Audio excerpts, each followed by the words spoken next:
decided to do a more active presentation today. First, I would like to talk about following distance. I put the factors that include following distance.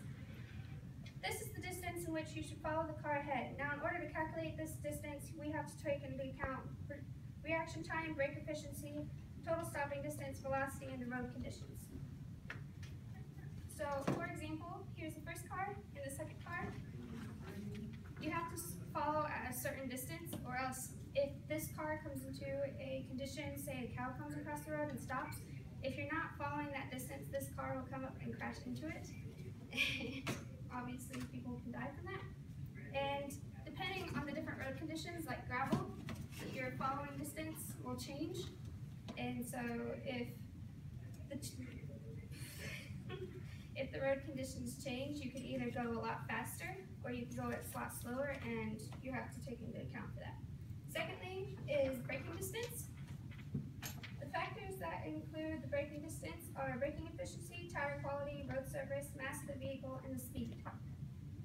The braking distance does not involve reaction time, and so the braking distance is only when the moment you hit the brake and the time it takes for it to slow down to a complete stop.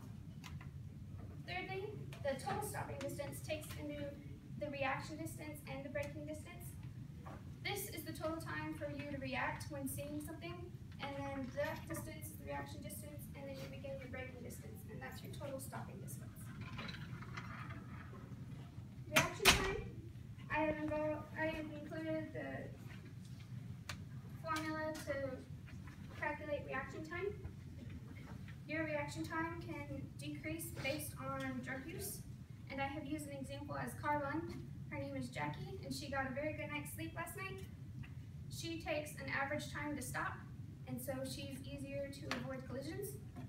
John here decided to drink, and so his reaction time has been slowed to 2, and so he has a slow reaction time and go into the intersection and crash.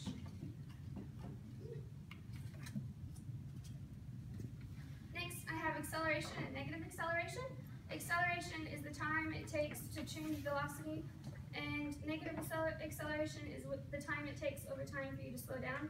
For example, if you're going 30 miles per hour and I take a random speed of 10 miles per hour, it'll take you 3 miles per second to slow down.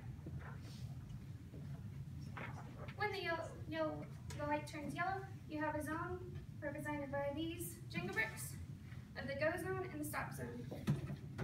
If car number 1 is in the go zone and car number 2 is in the stop zone, obviously you should go or stop.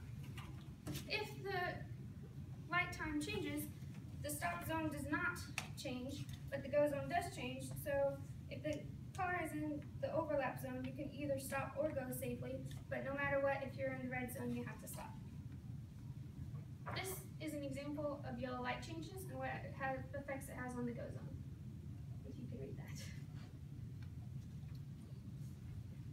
As I talked about before, there's the overlap and dilemma zone. The dilemma zone, represented by this black box, is when the yellow light was not designed properly, in which there's an area of unsafe zone, represented by the black, which is when it is neither safe to stop or go, and you should probably speed up or hit the brakes.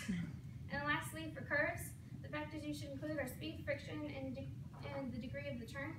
And if you don't take any factors of that, you could easily crash into a wall. And that's my presentation. Good job.